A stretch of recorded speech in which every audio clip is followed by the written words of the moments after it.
PDF भी आपको निःशुल्क टेलीग्राम चैनल पर अवेलेबल करा दिया जाएगा और आप लोग क्लास को पूरा देखें और सभी क्वेश्चंस को अटेम्प्ट करने की कोशिश करिए। आप देखिए प्रैक्टिस सेकेंड में आपके कितने क्वेश्चन सही हो पाते हैं 100 क्वेश्चंस में से। तो दोस्तों, यदि आप हमारे चैनल पर नए हैं तो चैनल को सब्सक्राइब कीजिए, लाइक कीजिए, शेयर कीजिए। आइए शुरू करते हैं क्वेश्चन नंबर फर्स्ट से। यहाँ पर भाग फर्स्ट है। क्वेश्चन नंबर फर्स्ट, पूर्व में प्रक्षेत्र आय व्यय तैयार करने को कहते हैं। तो क्या कहते हैं दोस्तों? यहाँ पर ऑप्शंस दिए गए हैं। ऑप्शन ए है प्रक्षेत्र आय व्यय आंशिक आय व्यय, ऑप्शन सी है प्रक्षेत्र योजना, ऑप्शन डी है पूर्व अभियुक्ति। तो आप लोग आंसर दीजिए क्वेश्चन नंबर फर्स्ट का राइट जवाब क्या बनेगा। तो यहाँ पे राइट आंसर की बात करें तो ऑप्शन ए हो जाएगा प्रक्षेत्र आय व्ययक। ऑप्शन ए यहाँ पर राइट जवाब हो जाएगा प्रक्षेत्र आय व्यय, इसका राइट जवाब बनेगा दोस्तों। पूर्व में प्रक्षेत्र आय व्यय तैयार करना प्रक्षेत्र आय व्यय कहलाता है। ऑप्शन ए राइट जवाब हो जाएगा। क्वेश्चन नंबर नेक्स्ट है, धान के बंका कीट की रोकथाम के लिए प्रति हेक्टेयर 10% BHC चूर्ण के कितने किलोग्राम कीटनाशी की आवश्यकता होती है? तो यहाँ पर आपको बताना है। ऑप्शन ए है 25 किलोग्राम, ऑप्शन बी है 10 किलोग्राम, ऑप्शन सी है 20 किलोग्राम, ऑप्शन डी है 15 किलोग्राम। तो आप लोग सेकेंड का आंसर दीजिए। तो यहाँ पे राइट आंसर होगा ऑप्शन ए 25 किलोग्राम। इस क्वेश्चन का राइट जवाब हो जाएगा। क्वेश्चन नंबर नेक्स्ट, कीटों का वर्गीकरण एवं नामकरण किस नियम एवं शाखा के अंतर्गत आता है? ऑप्शन ए है आकारिकी, ऑप्शन बी है शारीरिकी, ऑप्शन सी है वर्गीकी, ऑप्शन डी है पारिस्थितिकी। तो आप लोग आंसर दीजिए क्वेश्चन नंबर थर्ड का। तो राइट आंसर की बात करें तो ऑप्शन सी हो जाएगा वर्गीकी। कीटों के वर्गीकरण एवं नामकरण वर्गीकी के अंतर्गत किया जाता है, जो कि ऑप्शन सी इस क्वेश्चन का राइट आंसर होगा। क्वेश्चन नंबर नेक्स्ट है, कौन सा पीड़क आलू के कंद को खेत तथा भंडारण दोनों जगहों पर आक्रमण करता है? महत्वपूर्ण प्रश्न है, तो इसका आपको आंसर देना है दोस्तों। तो यहाँ पर क्वेश्चन नंबर 4 का राइट आंसर हो जाएगा ऑप्शन सी आलू का कंद मौत।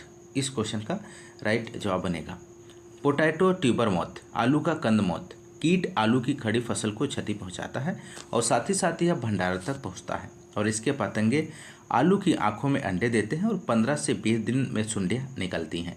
ये सुंडियाँ कंदों में घुसकर उसे खोखला कर देती हैं। तो ऑप्शन सी यहाँ पे राइट जवाब हो जाएगा। क्वेश्चन नंबर 5 है, ज्वार के तना बेधक कीट का वैज्ञानिक नाम क्या है? मोस्ट इंपोर्टेंट प्रश्न है।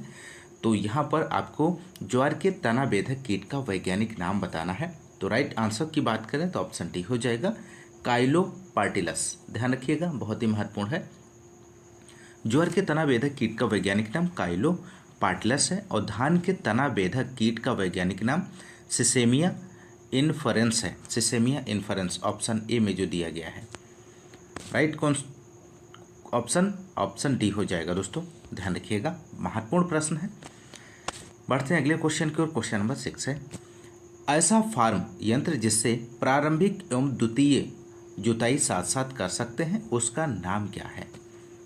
तो यहाँ पर 6 का आंसर दीजिए। तो राइट आंसर हो जाएगा ऑप्शन सी रोटावेटर।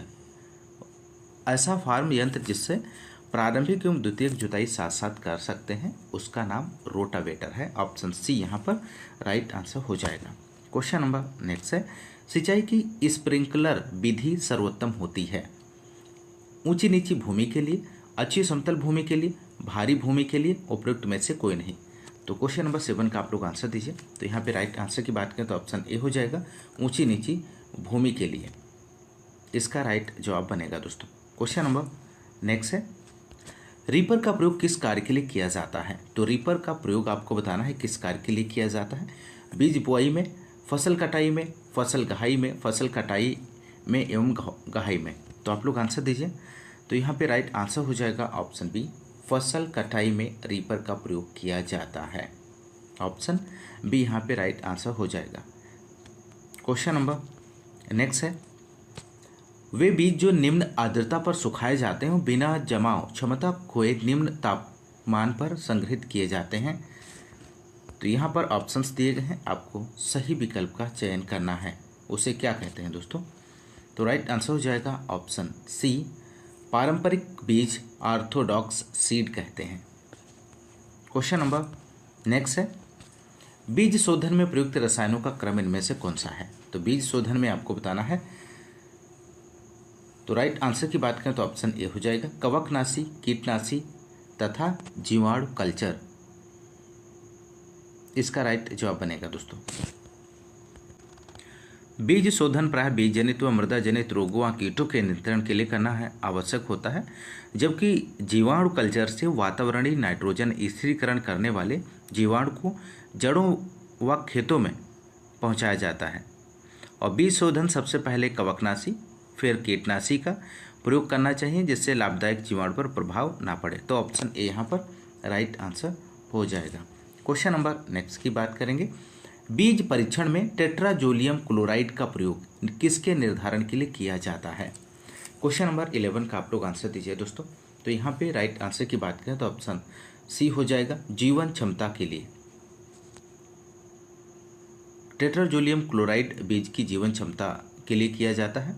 और पोटेशियम परमैंगनेट विधि बीज की जीवन क्षमता और ग्रोडेक्स परीक्षण बीज अंकुरण के लिए। आप लोग ध्यान रखिएगा। क्वेश्चन नंबर नेक्स्ट है, बीज का छिलका छिलने में कौन उपयुक्त है। गर्म पानी, अम्ल, गर्म तापमान, इनमें सब। तो यहाँ पर क्वेश्चन नंबर 12 का आप लोग आंसर दीजिए। तो क्वेश्चन नंबर 12 का आंसर हो जाएगा ऑप्शन डी, इनमें से सभी। गर्म पानी, अम्ल और गर्म तापमान। क्वेश्चन नंबर नेक्स्ट है, वे बीज जिनमें भ्रूणपोष नहीं होता है उसे क्या कहते हैं। तो क्वेश्चन नंबर 13 का आप लोग आंसर दीजिए। तो यहाँ पे राइट आंसर हो जाएगा ऑप्शन बी, एल्बुमिन रहित बीज कहते हैं दोस्तों। Question number next, Indian grain storage and research institute स्थित है। कहाँ पर स्थित है। कोलकाता में है, मुंबई में है, हापुड़ में है, लखनऊ में है। तो आप लोग आंसर दीजिए। इस क्वेश्चन का राइट आंसर क्या बनेगा। तो यहाँ पे राइट आंसर की बात करें क्वेश्चन नंबर 14 का ऑप्शन सी हो जाएगा, हापुड़ में स्थित है। जूट टेक्नोलॉजी रिसर्च लेबोरेटरी की बात करें तो कोलकाता में है। Central institute for research on cotton technology Nagpur में है। Indian grain storage and research institute Hapur Uttar Pradesh में। और Indian institute of sugar cane research Lucknow में है। तो इन सभी को आप लोग ध्यान रखिएगा, जो कि परीक्षा के दृष्टिकोण से बहुत ही महत्वपूर्ण है। बढ़ते हैं अगले क्वेश्चन की ओर। क्वेश्चन नंबर 15 है, विभिन्न फसलों को एक भूमि में एक निश्चित क्रम में लगाने की प्रक्रिया को क्या कहते हैं। मिश्रित खेती कहते हैं, अंतर फसल कहते हैं, आवरण फसल कहते हैं, रिले क्रॉपिंग कहते हैं। तो क्वेश्चन नंबर 15 का आप लोग आंसर दीजिए। इसका राइट जवाब क्या बनेगा। तो राइट आंसर हो जाएगा ऑप्शन बी, अंतर फसल कहते हैं। क्वेश्चन नंबर नेक्स्ट है, जैविक खेती का मुख्य उद्देश्य इनमें से क्या है दोस्तों। तो यहाँ पर क्वेश्चन नंबर 16 का आप लोगों को आंसर देना है। तो यहाँ पर राइट आंसर की बात करें तो ऑप्शन ए हो जाएगा, रासायनिक उर्वरकों पर निर्भरता कम करना जैविक खेती का मुख्य उद्देश्य है। क्वेश्चन नंबर नेक्स्ट, सब्जियों के लिए डिब्बाबंदी का माध्यम इनमें से क्या है। चीनी है, ब्राइन है, ए तथा बी दोनों है, इनमें से कोई नहीं। तो आप लोग आंसर दीजिए फटाफट दोस्तों क्वेश्चन नंबर 17 का।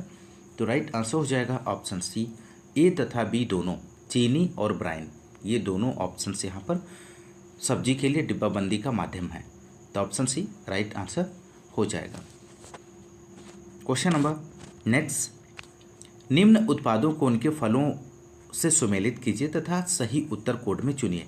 एक तरफ उत्पादन दिया गया है, दूसरी तरफ फल दिया गया है। तो यहाँ पर आपको सुमेलित करना है। तो क्वेश्चन नंबर 18 का राइट आंसर हो जाएगा दोस्तों यहाँ पर ऑप्शन ए। यहाँ पर आपको मिलान करना है मार्मलेट। तो मार्मलेट का जो मिलान हो जाएगा दोस्तों खट्टे रसदार फल से, और पपेन का जो मिलान हो जाएगा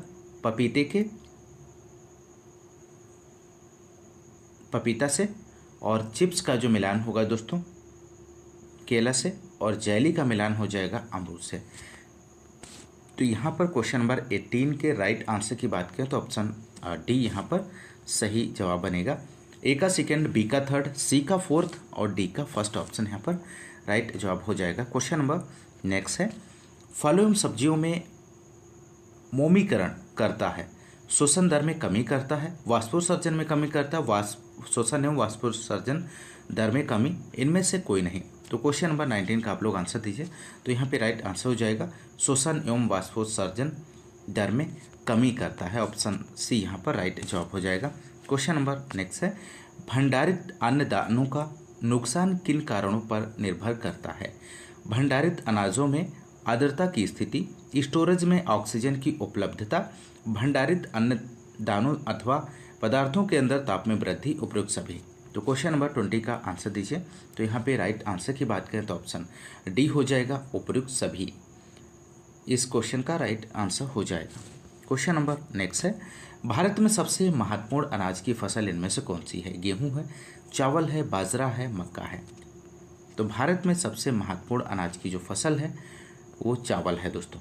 भारत में सबसे महत्वपूर्ण अनाज की फसल चावल है। और विश्व में बात करें तो विश्व में सबसे महत्वपूर्ण अनाज की फसल गेहूं है। और 3 महत्वपूर्ण अनाज की फसल धान, गेहूं, मक्का है। तो इस बात को भी आप लोग ध्यान रखिएगा। क्वेश्चन नंबर नेक्स्ट है, मूंगफली में दानों की औसत मात्रा कितने % होती है? 70% होती है, 50% होती है, 40% होती है, 30% होती है। तो क्वेश्चन नंबर 22 का राइट आंसर हो जाएगा, मूंगफली में दानों की औसत मात्रा 70% होती है। और मूंगफली के दानों में 45% तेल और 26% प्रोटीन पाया जाता है। और विश्व में मूंगफली का सर्वाधिक उत्पादन 2 देश चीन और भारत हैं।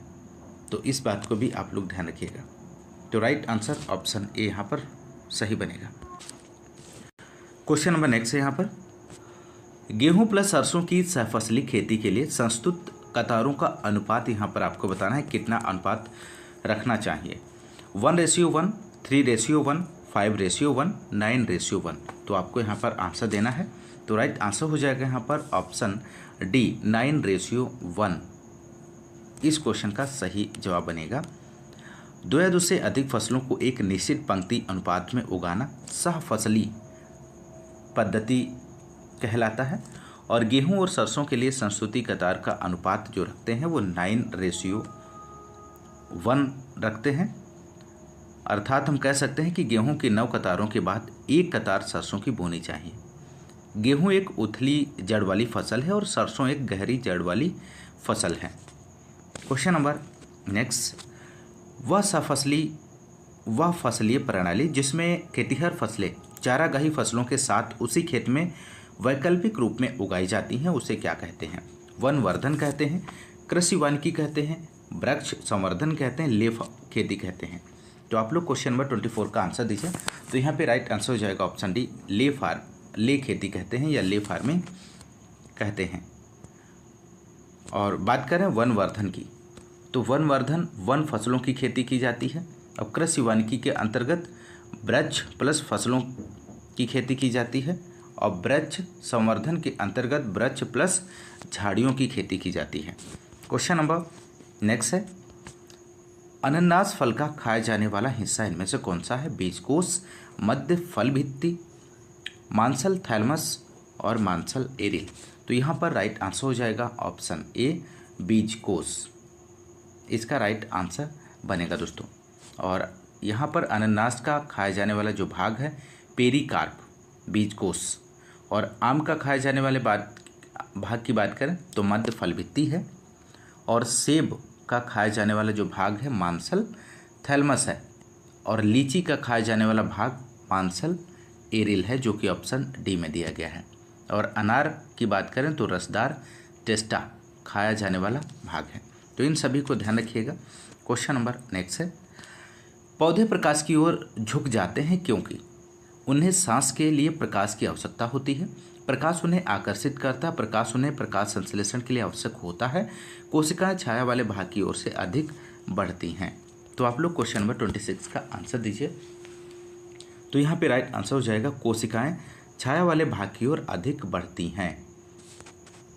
क्वेश्चन नंबर नेक्स्ट है, वायवीय श्वसन को किस और नाम से जाना जाता है? तो वायवीय श्वसन को किस और नाम से जाना जाता है यहाँ पर आपको बताना है। तो राइट आंसर की बात करें तो ऑप्शन ए हो जाएगा, ऑक्सीबायोटिक के नाम से जाना जाता है। ऑप्शन ए यहाँ पर राइट आंसर बनेगा दोस्तों, क्योंकि इस क्रिया में वायुमंडल से स्वतंत्र ऑक्सीजन का प्रयोग करके कार्बनिक पदार्थों का पूर्ण ऑक्सीकरण हो जाता है। क्वेश्चन नंबर नेक्स्ट यहाँ पर 28 क्वेश्चन नंबर, वाष्पोत्सर्जन है इनमें से क्या है दोस्तों? वाष्पीकरण है, भूजल की कमी है, पौधों से वाष्पीकरण, पौधों की सतह से जल की हानि है। तो राइट आंसर हो जाएगा ऑप्शन डी, वाष्पोत्सर्जन पौधों की सतह से जल की हानि है। ऑप्शन डी राइट आंसर हो जाएगा। पौधों के वायवीय जीवित भाग से जल का वाष्प के रूप में हास्य वाष्पोत्सर्जन कहलाता है। पौधों के द्वारा अवशोषित किए गए जल का 99% जल वाष्पोत्सर्जन द्वारा हास्य हो जाता है और वाष्पोत्सर्जन पौधे के लिए एक आवश्यक क्रिया है। तो ऑप्शन डी यहाँ पे राइट जवाब बनेगा। क्वेश्चन नंबर नेक्स्ट है, संकर धान की बीज किस विधि से पैदा किया जाता है? तो यहाँ पर आपको बताना है दोस्तों, संकर धान का बीज किस विधि से पैदा किया जाता है? एकल लाइन विधि से, 2 लाइन विधि से, 3 लाइन विधि से, 4 लाइन विधि से। तो क्वेश्चन नंबर 29 का आंसर दीजिए। तो राइट आंसर हो जाएगा ऑप्शन सी, 3 लाइन विधि से। हाइब्रिड चावल एक उच्च उपज देने वाले चावल की उत्पादकता बढ़ाने की सबसे प्रभावी तकनीकी है। हाइब्रिड चावल बीज उत्पादन प्रणाली में 2 और 3 लाइन प्रणाली शामिल हैं। चावल के संकरों को विकसित करने के लिए 3 लाइन मेथड या cytoplasmic genic male sterile system को सबसे प्रभावी आनुवांशिक उपकरण मान। क्वेश्चन नंबर नेक्स्ट है, निम्नलिखित अवस्थाओं पर विचार करें जिसके कारण पर परागण होता है। तो यहाँ पर आपको बताना है दोस्तों।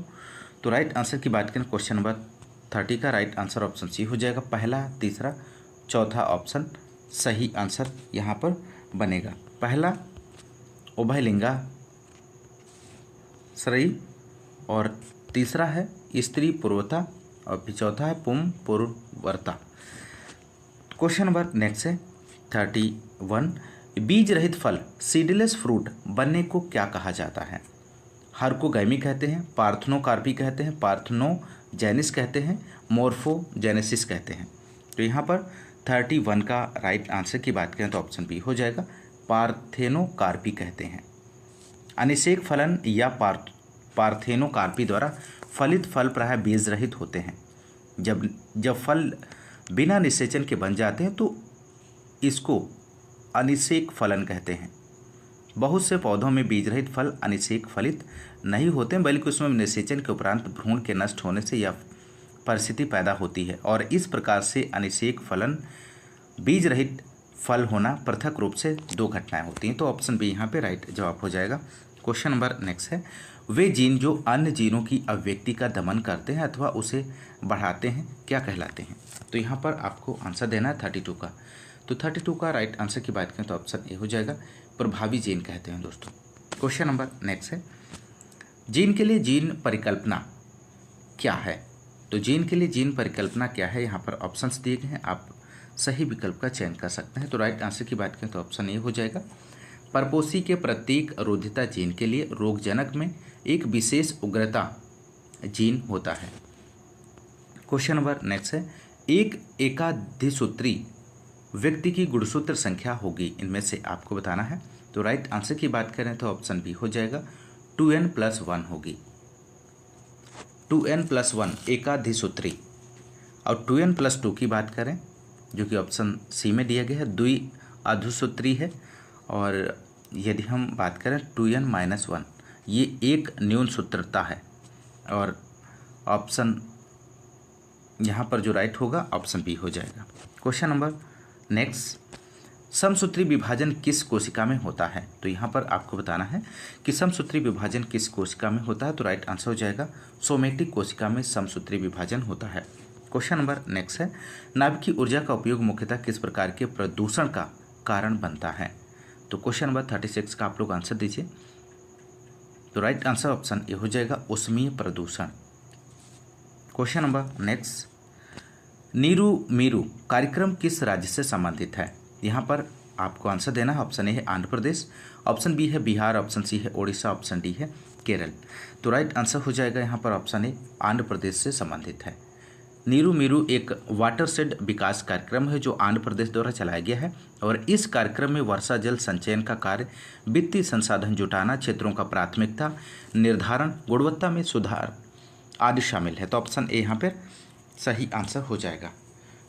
तो दोस्तों यदि आपको क्लास पसंद आ रही तो क्लास को ज़्यादा से ज़्यादा लाइक और शेयर करते रहिए। क्वेश्चन नंबर नेक्स्ट की बात करेंगे 38 है, पानी के प्रवाह के नापने के यंत्र का नाम क्या है जब जल प्रवाह ऑरिफिस से निकलने वाली धारा बहते पानी के अंदर है। तो 38 का आप लोग आंसर दीजिए। तो राइट आंसर हो जाएगा option B submerge orifice. Option B यहाँ पर राइट आंसर बनेगा। दोस्तों पानी के प्रवाह के नापने के यंत्र का नाम सबमर्ज ऑरिफिस है जब जल प्रवाह ऑरिफिस से निकलने वाली धारा बहते पानी के अंदर है। क्वेश्चन नंबर नेक्स्ट, जल प्रयोग क्षमता सर्वाधिक होती है किसमें? बाढ़ सिंचाई में, छिड़काव सिंचाई में, बॉर्डर सिंचाई में, बूंद बूंद सिंचाई में। तो क्वेश्चन नंबर 39 का आंसर हो जाएगा ऑप्शन डी बूंद बूंद सिंचाई में। बूंद बूंद सिंचाई में जल प्रयोग क्षमता सबसे अधिक होती है क्योंकि इसमें सिंचाई पौधे के जड़ भाग में होती है और इसलिए इसमें पानी की जो बचत है 50 से 70% तक होती है। क्वेश्चन नंबर नेक्स्ट है, टपक सिंचाई किन क्षेत्रों हेतु उपयुक्त है? तो टपक सिंचाई आपको बताना है यहाँ पर। तो राइट आंसर की बात करें तो ऑप्शन बी हो जाएगा शुष्क क्षेत्रों के लिए। टपक सिंचाई सबसे तो यहाँ पे टपक सिंचाई शुष्क क्षेत्रों के लिए उपयुक्त है। ऑप्शन बी यहाँ पर राइट जवाब हो जाएगा। क्वेश्चन नंबर नेक्स्ट है, अखिल भारतीय मृदा सर्वेक्षण संगठन की स्थापना कब हुई थी? तो 41 का आप लोग आंसर दीजिए। तो यहाँ पे राइट आंसर की बात करें तो ऑप्शन सी हो जाएगा 1956 में। अखिल भारतीय मृदा सर्वेक्षण संगठन की स्थापना 1956 ईस्वी में हुई थी और इसका मुख्य कार्य मृदा का अध्ययन करना और इसे अंतर्राष्ट्रीय स्तर पर तुलनीय बनाने का प्रयास करना है। तो ऑप्शन सी राइट जवाब हो जाएगा। क्वेश्चन नंबर नेक्स्ट है, बौछारी सिंचाई उपयुक्त होती है जहां मृदा धारण करती है मटियार संरचना, दोमट संरचना, ऊंची नीची सतह, इनमें से कोई नहीं। तो 42 का आंसर हो जाएगा ऑप्शन सी ऊंची नीची सतह, इसका राइट जवाब बनेगा। क्वेश्चन नंबर नेक्स्ट है, वह जीवाणु जो लेग्यूम के मूल की गांठों में स्थित होने के बाद नाइट्रोजन स्थिरीकरण करता है।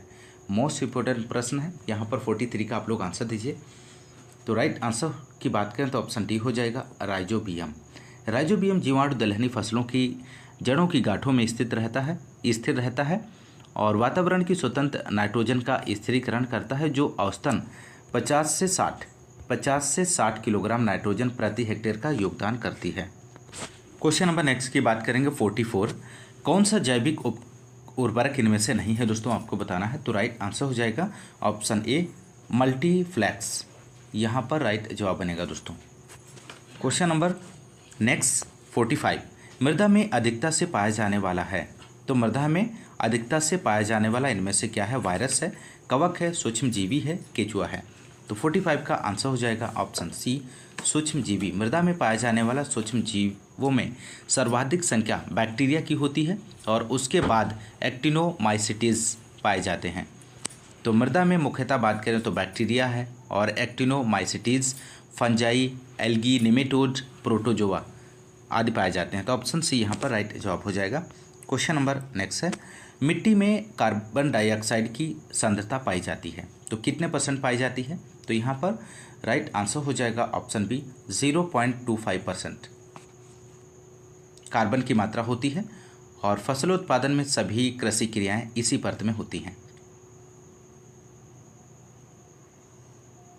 क्वेश्चन नंबर नेक्स्ट है, कैल्शियम की कमी के लक्षण पौधों पर सर्वप्रथम दिखाई पड़ते हैं। निचली पत्तियों पर, बीच की पत्तियों पर, अंत की पत्तियों पर, सभी पत्तियों पर।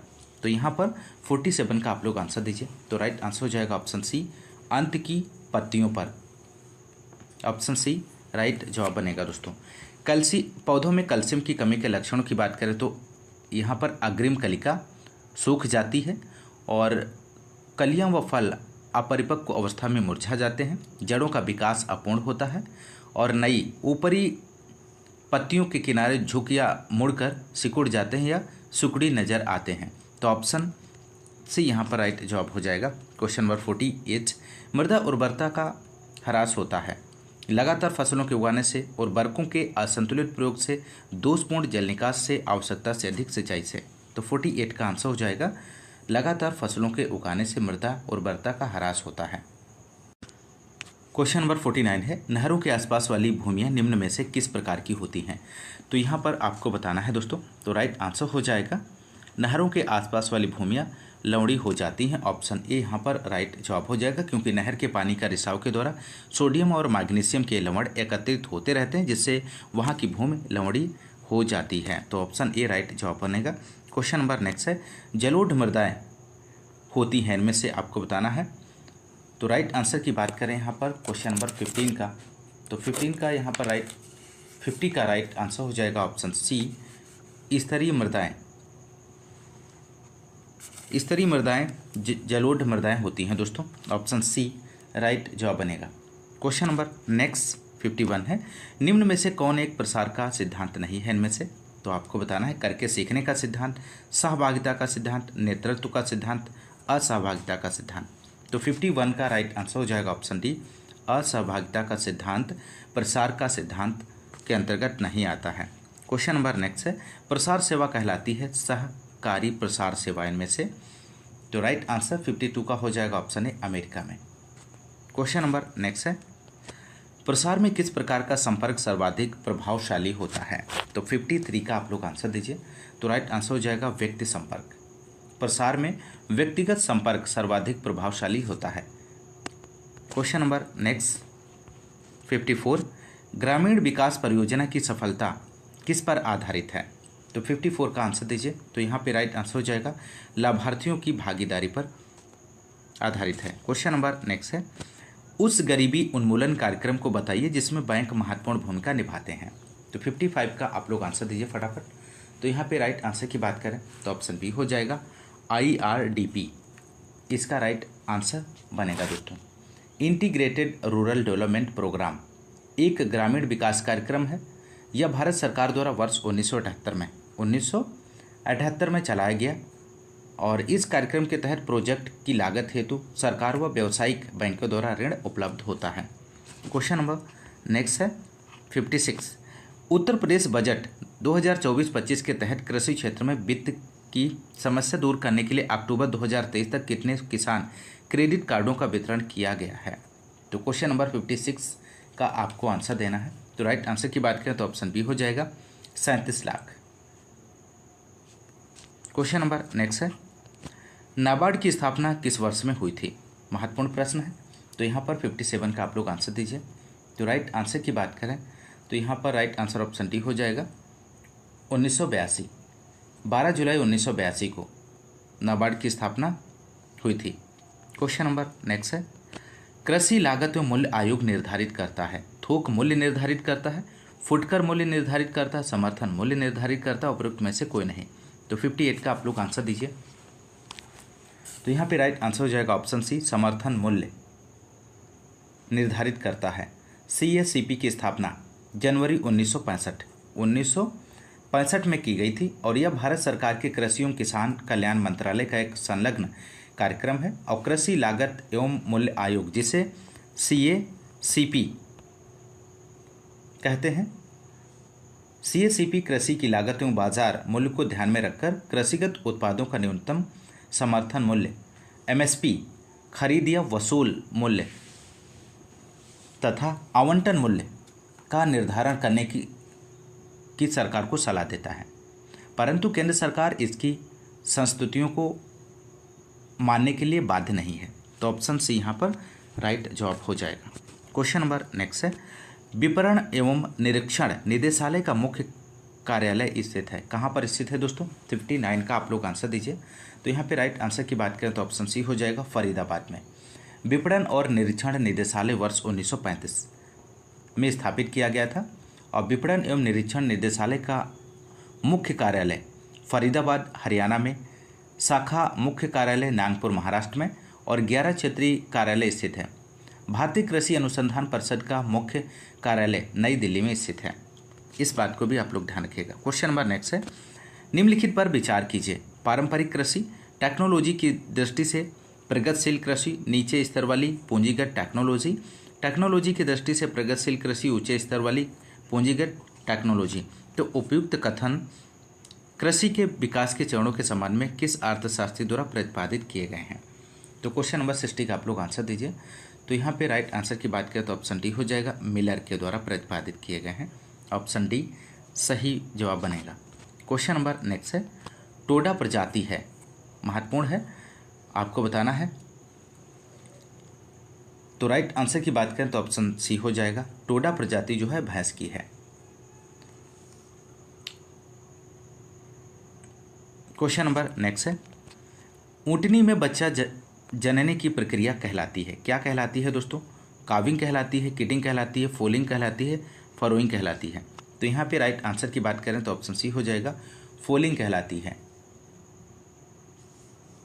ऊँटनी में बच्चा जनने की प्रक्रिया को फोलिंग कहते हैं और गाय और भैंस में बच्चा जनने की क्रिया को काल्विंग, जो कि ऑप्शन ए में दिया गया है, और मुर्गी में बच्चा जनने की क्रिया को हैचिंग कहते हैं। तो ध्यान रखिएगा। क्वेश्चन नंबर नेक्स्ट है, दुग्ध संरचना में निम्न में से किस तत्व का सबसे अधिक प्रतिशत होता है? तो यहाँ पर आपको बताना है। तो राइट आंसर की बात करें तो ऑप्शन सी हो जाएगा, पानी इसका राइट जवाब बनेगा दोस्तों। क्वेश्चन नंबर नेक्स्ट है यहाँ पर 64, असील एक नस्ल है। यहाँ पर आपको बताना है असील किसकी नस्ल है? बत्तख की है, टर्की की है, मुर्गी की है, गिनी फाउल की है। तो यहाँ पर 64 का आंसर हो जाएगा ऑप्शन सी, असील एक नस्ल मुर्गी की है दोस्तों। क्वेश्चन नंबर नेक्स्ट है, दूध के माध्यम से मनुष्यों में फैलने वाली बीमारी इनमें से कौन सी है? तो यहाँ पर 65 का आंसर हो जाएगा ऑप्शन सी, टाइफाइड ज्वर इसका राइट जवाब हो जाएगा। क्वेश्चन नंबर नेक्स्ट, यहाँ पर हम बात करेंगे कंप्यूटर एवं सूचना प्रौद्योगिकी से संबंधित क्वेश्चन नंबर 66। कंप्यूटर की दुनिया 0 और 1 से निर्मित है। इन 0 और 1 को भंडारित करने के लिए प्रोसेसर के अंदर यहाँ पर आपको बताना है क्या लगाया जाता है। तो 66 का आंसर दीजिए। तो राइट आंसर की बात करें तो ऑप्शन सी हो जाएगा, ट्रांजिस्टर लगाया जाता है। कंप्यूटर के लिए विश्व 0 और 1 से ही निर्मित है और इन 0 या 1 को भंडारित करने के लिए प्रोसेसर के अंदर ट्रांजिस्टर लगाया जाता है। कंप्यूटर में सारी गणनाएं 0 और 1 के माध्यम से ही पूर्ण की जाती हैं। तो क्वेश्चन नंबर नेक्स्ट है, निम्नलिखित में से कौन सा पर्सनल कंप्यूटर का एक भाग इनमें से नहीं है? तो राइट आंसर बनेगा ऑप्शन बी, यूएसबी राइट जवाब हो जाएगा। पर्सनल कंप्यूटर को डेस्कटॉप कंप्यूटर भी कहते हैं और इसके प्रमुख भाग सीपीयू है, रैम एवं रोम है। और यूएसबी यूनिवर्सल सीरियल बस का कार्य कंप्यूटर के उपकरणों के मध्य संचार स्थापित करना है। क्वेश्चन नंबर अगला है, यहाँ पर कौन सा केस आधारित लर्निंग का एक उदाहरण है इनमें से? तो राइट आंसर की बात करें तो ऑप्शन डी हो जाएगा, के निकटतम पड़ोसी इसका राइट जवाब हो जाएगा दोस्तों। क्वेश्चन नंबर नेक्स्ट है, लेजी लर्निंग एल्गोरिथम का दूसरा नाम इनमें से कौन सा है?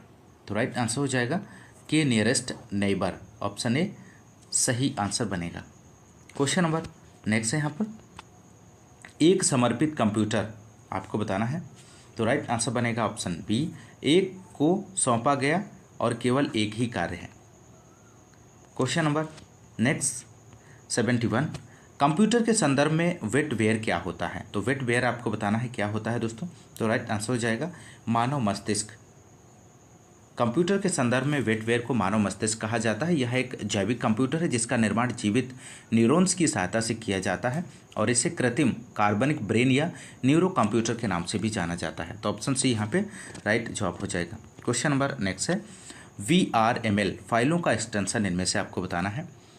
तो राइट आंसर ऑप्शन डी हो जाएगा, .WRL VRML फाइलों का एक्सटेंशन है। Question number next 73, EMB chip card में ई का अर्थ क्या है? तो 73 का आप लोग आंसर दीजिए। तो EMB चिप कार्ड में ई का अर्थ होता है यूरोपे। ऑप्शन सी यहाँ पर सही जवाब बनेगा, यूरोपे। और EMB का पूर्ण रूप Europay Mastercard and Visa है। Europay Mastercard and Visa है और इस प्रकार के डेबिट कार्ड में सुरक्षा के लिए अलग से चिप होती है और उस चिप में आपके बैंक की जानकारी होती है और वह अत्यधिक सुरक्षित होती है। तो ऑप्शन सी यहाँ पर सही आंसर हो जाएगा। क्वेश्चन नंबर 74 है, MS वर्ड 2019 में फुटनोट इंसर्ट करने के लिए शॉर्टकट कीज इनमें से आपको बताना है। तो यहाँ पर 74 4 का आंसर हो जाएगा option A control Alt + F। Question number next 75 है, शॉर्टकट कुंजी Ctrl+X का प्रयोग निम्नलिखित में से किसके लिए किया जाता है? तो 75 का आप लोग आंसर दीजिए। तो राइट आंसर की बात करें तो ऑप्शन यहाँ पर डी हो जाएगा, सेलेक्ट किए गए टेक्स्ट को कट करने के लिए। Question number next 76, word document के संदर्भ में गटर शब्द किसके लिए प्रयोग किया जाता है? तो यहाँ पर आपको बताना है 76 का आंसर क्या बनेगा। तो राइट आंसर हो जाएगा ऑप्शन डी, सिलाई और बाइंडिंग के लिए एक तरफ बचा हुआ स्थान। ऑप्शन डी जो है राइट आंसर बनेगा। क्वेश्चन नंबर नेक्स्ट है, जब आप MS एक्सेल में स्प्रेडशीट खोलते हैं तो यहाँ पर आपको फिल करना है एक्सेल वर्कशीट का नाम प्रदर्शित करता है। तो 77 के राइट आंसर की बात करें तो ऑप्शन ए हो जाएगा, टाइटल बार एक्सेल वर्कशीट का नाम प्रदर्शित करता है। क्वेश्चन नंबर नेक्स्ट 78 क्वेश्चन है, निम्न में से कौन सा इंटरनेट बैंकिंग का एक लाभ इनमें से नहीं है? तो 78 का आप लोग आंसर दीजिए। तो यहाँ पे राइट आंसर हो जाएगा ऑप्शन ए, ब्याज की उच्चतर दर प्राप्त करना। क्वेश्चन नंबर नेक्स्ट 79 है, यूनिक्स ऑपरेटिंग सिस्टम को वर्ष 1970 के दशक में किसके द्वारा विकसित किया गया था? आपको यहाँ पर बताना है 79 का आंसर। तो 79 का राइट आंसर होगा ऑप्शन डी, बेल लैब्स द्वारा विकसित किया गया था। क्वेश्चन नंबर नेक्स्ट है, एक ऑप्टिकल कैरेक्टर रीडर एक उदाहरण है, किसका है? कंट्रोल यूनिट का है, इनपुट यूनिट का है, अर्थमेटिक एंड लॉजिक यूनिट का है, आउटपुट यूनिट का है। तो 80 का यहाँ पे राइट आंसर हो जाएगा ऑप्शन बी, इनपुट यूनिट का है। Question number next, Uttar Pradesh सामान्य जानकारी से संबंधित क्वेश्चन नंबर 81 है, निम्न में से उत्तर प्रदेश के किस शहर में भारतीय प्रौद्योगिकी संस्थान अवस्थित है? तो यहाँ पर 81 का आप लोग आंसर दीजिए, इसका राइट जवाब क्या बनेगा?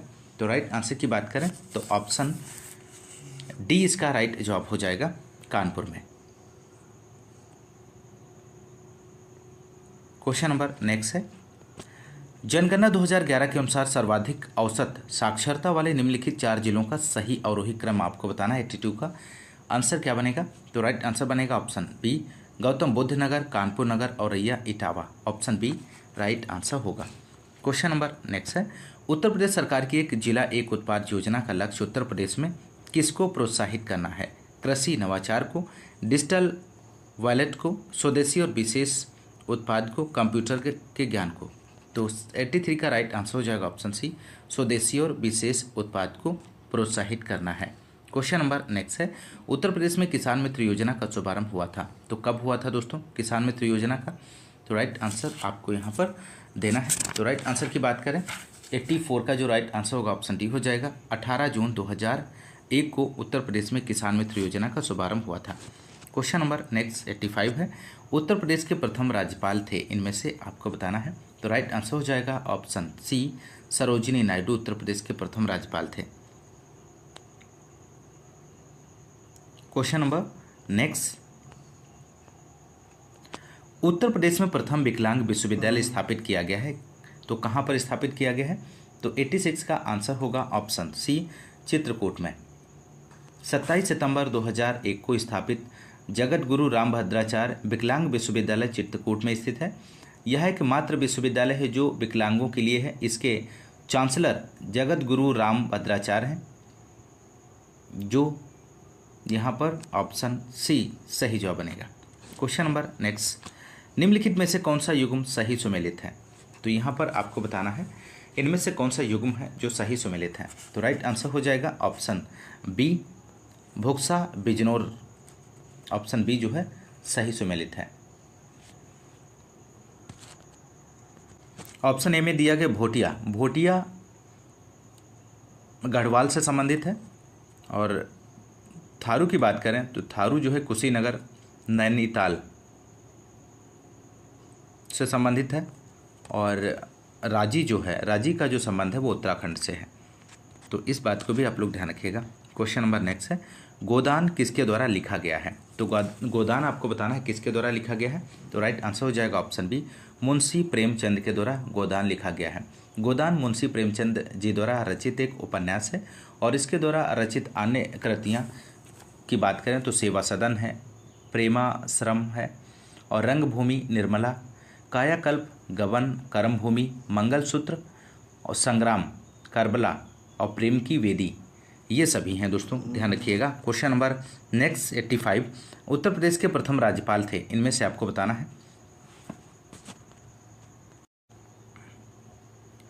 क्वेश्चन नंबर नेक्स्ट है 89, निम्नलिखित में से किसने लखनऊ के सांस्कृतिक क्रियाकलापों में योगदान नहीं दिया था?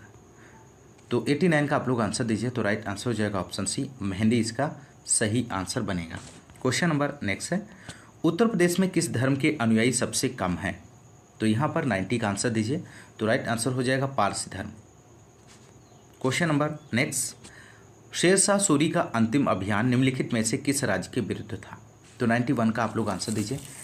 तो राइट आंसर हो जाएगा ऑप्शन ए, कालिंजर। शेरशाह सूरी का अंतिम विजय अभियान 1545 ईस्वी में कालिंजर के विरुद्ध था और इसी अभियान के दौरान एक बम गोला फटने से उसकी मृत्यु हो गई और कन्नौज का युद्ध 1540 में शेरशाह और हुमायूं के मध्य हुआ था, जिसमें शेरशाह विजयी रहा। क्वेश्चन नंबर नेक्स्ट है, सूची फर्स्ट को सूची सेकंड से सुमेलित कीजिए तथा नीचे दिए गए कोड से सही उत्तर चुनिए। सूची फर्स्ट में हवाई अड्डा है, दूसरी तरफ सूची सेकंड में नगर दिए गए हैं, तो यहाँ पे आपको सुमेलित करना है। तो बमरौली ऑप्शन ए में दिया गया, इसका जो मिलान हो जाएगा इलाहाबाद प्रयागराज से, और चकेरी का मिलान हो जाएगा कानपुर से, और हिंडन का मिलान हो जाएगा गाजियाबाद। ऑप्शन डी है फुर्सतगंज का रायबरेली से। तो यहाँ पे सही ऑप्शन की बात करें तो ऑप्शन डी बनेगा। ऑप्शन डी जो है राइट जवाब हो जाएगा। क्वेश्चन नंबर नेक्स्ट है, सूची फर्स्ट को सूची सेकंड से सुमेलित कीजिए तथा नीचे दिए गए कोड से सही उत्तर चुनिए। सूची फर्स्ट में नाभिकीय शक्ति केंद्र दिए गए हैं, सूची सेकंड में राज्य दिए गए हैं, तो यहाँ पर आपको सुमेलित करना है। 93 का आप लोग आंसर दीजिए। तो राइट आंसर हो जाएगा ऑप्शन बी, ए का 4। कोटा का मिलान हो जाएगा राजस्थान से, और तारापुर का मिलान हो जाएगा महाराष्ट्र, और काकरापारा का मिलान हो जाएगा गुजरात, और नरौरा उत्तर प्रदेश। तो यहाँ पर ऑप्शन बी जो है राइट आंसर बनेगा।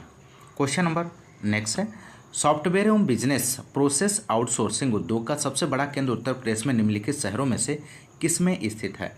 मेरठ में स्थित है, कानपुर में स्थित है, वाराणसी में स्थित है, नोएडा में स्थित है। तो क्वेश्चन नंबर 94 का आप लोग आंसर दीजिए। तो राइट आंसर हो जाएगा ऑप्शन डी, नोएडा में स्थित है। Question number next 95, Uttar Pradesh khadi ग्रामोद्योग बोर्ड की स्थापना किस वर्ष में हुई थी? महत्वपूर्ण प्रश्न है। तो 95 का आप लोग आंसर दीजिए। तो यहाँ पे राइट आंसर की बात करें तो ऑप्शन बी हो जाएगा 1960 में। उत्तर प्रदेश खादी ग्रामोद्योग बोर्ड की स्थापना वर्ष 1960 में इसकी स्थापना हुई थी। क्वेश्चन नंबर नेक्स्ट, उत्तर प्रदेश में कंप्यूटर एडेड डिजाइनिंग परियोजना का केंद्र स्थित है, कहाँ पर स्थित है दोस्तों? तो राइट आंसर ऑप्शन डी होगा, लखनऊ में स्थित है। Question number next, Uttar Pradesh राज्य में निम्नलिखित में से सबसे ऊंचा बांध कौन सा है? तो सबसे ऊंचा बांध इनमें से आपको बताना है कौन सा है। तो राइट आंसर होगा ऑप्शन बी, रामगंगा बांध सबसे ऊंचा बांध है। क्वेश्चन नंबर नेक्स्ट है, निम्नलिखित में से कौन सी उत्तर प्रदेश की पेयजल परियोजना है? तो उत्तर प्रदेश की पेयजल परियोजना इनमें से कौन सी है? तो 98 का आंसर हो जाएगा। यहाँ पर ऑप्शंस जो हैं, यहाँ पे राइट आंसर जो होगा ऑप्शन सी।